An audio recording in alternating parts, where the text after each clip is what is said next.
Last time I tried something new, to structure it by province, but the feedback was clear. It didn't really add much value. For me, it meant a lot of extra work, so we're going back to the trusted format. First, the new mega rare birds, then any long stayers, and finally other interesting species that don't require submission. We'll start right away, on September 1st, with a white-headed duck at the Zwarte Meer.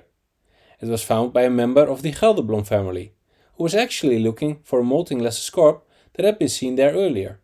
Remarkably, yet again, a late summer bird staying only briefly, just like last year. Whether this was an adult female or a juvenile, I wouldn't dare say. It could very well be the same individual as the one seen last year on September 15th at the Amir, which was identified as a female. In theory, it might even be one of the birds first recorded in the Biesbos in 2023. Two unringed and well-feathered birds were found there, but they weren't accepted, mainly because the first was seen in late July, which was considered too early for a bird from the eastern migratory population. The Emir bird was accepted though. For this new record, however, the legs weren't observed, which may ultimately stand in the way of acceptance. Then, on September 4th, Robert van Tiel was walking through the Maasvallei River Park near Eteren, looking for a redneck phalarope, when he suddenly flushed a large snipe, and the call didn't fit common snipe. Even though he couldn't make out plumage details through the scope, he was pretty confident it was a great snipe. But of course, without documentation and no visible field marks, it was a hopeless case. Luckily for him, the next day Jeroen Sampers photographed the same bird, and indeed turned out to be a great snipe. Up to May 2025, there have already been 7 accepted records, but there were a few birds in August as well. If accepted, this one would be the 10th of the year. On September 6th, in that same area, Henk Allards discovered the Pygmy cormorant. The bird remained there until September 9th. Its dates don't overlap with the observations from Nature Park Lelystad, so it could theoretically be the same bird making a short trip. On May 12th, a flyover was already reported from the same region, and again on May 30th, but that one was on the Belgium side. Coincidentally, there was no record of the Lelystad bird on May 30th, but there was on May 12th. The Limburg bird was seen around 7:30 am, and the Lelystad bird was reported at 9:30 am. If it were the same individual, it would have had to fly over 100 km per hour, something I can't quite see a Pygmy cormorant doing. Besides, both birds were found to be different individuals based on plumage details, so all that speculation was, frankly, pointless. The Lelystad bird was still seen through the end of the month. If the Limburg bird is not the same as those from May 12th and 30th, then this will be the 14th record ever for the Netherlands. Then, on September 8th, Ruud van Beuzenkom was once again present at the gardens on Texel. I've heard rumors that Ruud is working on a year list. And well, what better way to grow your list than by finding your own new species? That day, Ruud found a shrike at very long range, but couldn't nail down the ID. Later, Hans Houtman turned out to have photographed the same bird around that time. Why those sightings weren't made public, I don't know. But in any case, Ruud returned the next day, and the bird was finally identified as a red-tailed shrike. It remained twitchable for the rest of that day, but unfortunately it was gone the next. Which means yours truly dipped the bird. The next day Job ten Hoorn struck again, this time finding another greater sandplover at Utopia, exactly 1 month after he found one on the other side of the dike. That earlier bird was still partly in summer plumage, but this one was completely in winter plumage. The photos aren't the best, but they clearly suggest an adult in winter plumage, rather than a juvenile. You can tell by the lack of pale fringes on the feathers. According to Job, this bird looked smaller than the one from a month ago, but whether this really rules out that it's the same individual, I wouldn't dare say. It's possible. Either way, a fantastic find once again. I actually found one myself 2 years ago at the Lauwersmeer, but that bird vanished after just a few seconds, only to be rediscovered days later. On September 11th, Ewout Huibers made an extraordinary discovery. From his rooftop terrace near Amsterdam, he spotted what appears to be a common crackle flying over. If accepted, this would be only the 2nd record ever for the Netherlands. There have been more records of crackles across Europe, but almost all of those are non-migratory species. The bronzy subspecies of the common crackle, however, does show some migratory behavior, with the northernmost breeding birds moving further south. And because the bird from Kamperhoek in spring 2013 belonged to that subspecies, it was accepted as the first record for the Netherlands, and also the first for Europe. The photos of this year's bird are of slightly lesser quality, so whether the subspecies can be determined this time, I honestly can't say. We'll have to wait and see what the Dutch Rarities Committee decides. On September 14th, Marnix Oudega was standing on the dike north of Harlingen when he heard a rough rasping call from a wagtail flying over. At first, he thought it might be a Citroen wagtail, but then Maarten Wielstra ran the recording through his software. Something very different came out, an eastern yellow wagtail. Recently, the bird from the Dutch birding weekend of 2022 was accepted as the second eastern yellow wagtail ever for the Netherlands, but that bird stayed for several days. In this case, with no photos and only a call, I think acceptance might still be a bridge too far. For now, it won't affect the official lists, since under the current Dutch taxonomy, eastern yellow wagtail is treated as a species complex, and those are not countable. Only if you can identify exactly which taxon it belongs to, would it be listable, and that's not an easy task. Also, on September 14th, Niels Gillissen found the Siberian stonechat in the northeast corner of Vlieland, the earliest autumn record ever for the Netherlands. Apparently, the door to Russia was briefly opened that day, 2 eastern species in one day. Then, on September 26th, Rien Wisse and Paul Suik independently photographed another Siberian stonechat at Westkapelle. To the delight of many Twitchers, the bird was still there the following day.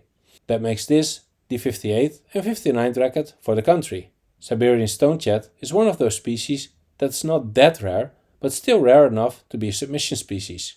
How its status will evolve in the future remains to be seen, since there's a hybrid zone between Siberian and Amur stonechat, and those are treated as separate species in the Netherlands. Amur stonechats are only accepted with DNA evidence, but the reverse isn't true. Whether that will stay that way, we'll just have to wait and see. On September 17th, the first ever Tennessee warbler for the Netherlands was caught and ringed at the Kroonspolders ringing station on Vlieland. And that happened at a time when no one really saw it coming. There wasn't a direct transatlantic airflow from America, like there was in 2010 with the northern water thrush, and the bird already had a FAT score of 4 out of 5. Not exactly what you'd expect from a bird that just crossed the Atlantic Ocean. So the most likely scenario is that the bird had already made the crossing earlier. It was a first-year bird, and mid-September isn't unusually late for an American warbler in Europe, so it probably hadn't been here for long. Whether it made a stopover in Scandinavia, Iceland, Scotland, or even the Faroe Islands, we'll never know. It could have also flown straight to Vlieland, but spent some time hidden elsewhere on the island, and now, with its fat reserves replenished, started wandering around. Just like the booted warbler did in September 2018, which stayed at the east point of Vlieland from the 14th until the 18th, and then suddenly turned up in the nets at the Kroonspolders on the 19th. Despite the slim odds, a few brave birders went searching, hoping to relocate the bird outside the restricted area. Unfortunately, no luck. This could be the 4th new species for the Netherlands this year, after the Pacific diver, spectacled eider and eastern red-rumped swallow, though that last one still awaits acceptance. Sadly, of the 4, only the first 2 were twitchable. Here's the North American range of the Tennessee warbler. The species is actually doing well, benefiting from the increase of spruce budworm in northeast North America. One reason it's been showing up more often in Europe in recent years. This was the 27th record for Europe. On September 18th, Robert Casimir found a black-winged predincle between Heerenveen and Wolvenga. Back on August 30th, Sebastian Coppelle had already seen a predincle species fly past his car in the same area, so it must have been satisfying to finally have confirmation that it was indeed a black-winged predincle. Unfortunately, the bird stayed only briefly, just long enough for a few record shots, but not long enough to be twitchable, just like the August sightings. To date, there have been 49 accepted records of this Asian species in the Netherlands, with the Oudega bird from August being number 48 and the Cromenie bird from August number 49. On the morning of September 26th, Emir van der Baan photographed a steppe eagle in Zeeland, and not just a distant speck, but a crystal clear shot. The next day, around noon, Adrie Clemens saw the same bird fly over his house, and another day later it was still in the province, this time spotted by Arjan van Geelst flying over the island of Walcheren. Presumably, the same individual was later picked up over the French island of Ouessant. If accepted, this would be the 8th record for the Netherlands, after previous ones in 1967, 1984, 1998, 2002, 2 in 2020, and 1 in 2023. Like most rare eagles, this species has been appearing more often in recent years. That's likely due to two factors. More people now carry high-quality cameras, and there's been a recovery in raptor populations thanks to reduced persecution. Then, on September 27th, a pelagic trip was organized on the North Sea between Den Helder and Texel, where Gijs Betwicht decided to throw out some bread to attract gulls. Suddenly, among the flock, there was a very interesting small gull. First he noticed the slim dark bill, then the striking wing pattern, with light underwings. About 2 hours later, the Van der Meer family went to check if the bird might have moved to the Texel harbour, and sure enough, there it was. The gull often followed the ferry between Texel and Den Helder, and over the next few days was twitchable from both sides, even from the mainland. This was the 8th record for the Netherlands, after previous ones in 1985, 1988, 1990, 1994, 2012, 2022 and 2023. To everyone's surprise, the lesser scarp at the Vogelmeer was only seen until September 8th, whereas last winter it had stayed throughout the entire season. Did it move on early? Or perhaps become a victim of a goshawk? The western swamp hen was last seen on the 28th, as reed cutting started in its feeding area. After that, the bird temporarily relocated to the Nieuwe Driemanspolder, but wasn't found there until October 1st. So more on that in the next update. On September 17th, presumably the same Brussels goose that had been seen earlier near Breda was rediscovered in the fields around the city. The last sighting before that had been on August 23rd, so where it had been for those 4 weeks remains a mystery. After September 17th, the bird was not reported again. On September 6th, a thrush nightingale was trapped at the Westerschouwing ringing station, only the second bird of the year in the Netherlands, and once again not twitchable. It was recaptured on September 9th. On September 23rd, Nico Landman spotted a squawko heron at the Schelphoek near Seroskerke. Unfortunately, he couldn't relocate the bird around the small lake, and he hadn't taken a photo. But on September 26th, Dick Verstralen saw the bird flying over his car, and this time it was successfully relocated. It turned into a popular longstayer, remaining well into October and attracting hundreds of twitchers. It was only the second documented record for the month of September. On September 27th, a Greenish warbler that had been ringed in August was retrapped at Groene Glop on Schiermonnikoog. That same day, yet another woodchat shrike was found, this time a juvenile in the Eemshaven. The bird was first reported by Jens Janssen, but turned out to have been photographed earlier that day as well. It was still present the next day. With young woodchat shrikes, it's always important to check carefully for the possibility of a masked shrike, especially if it's a cold-toned individual.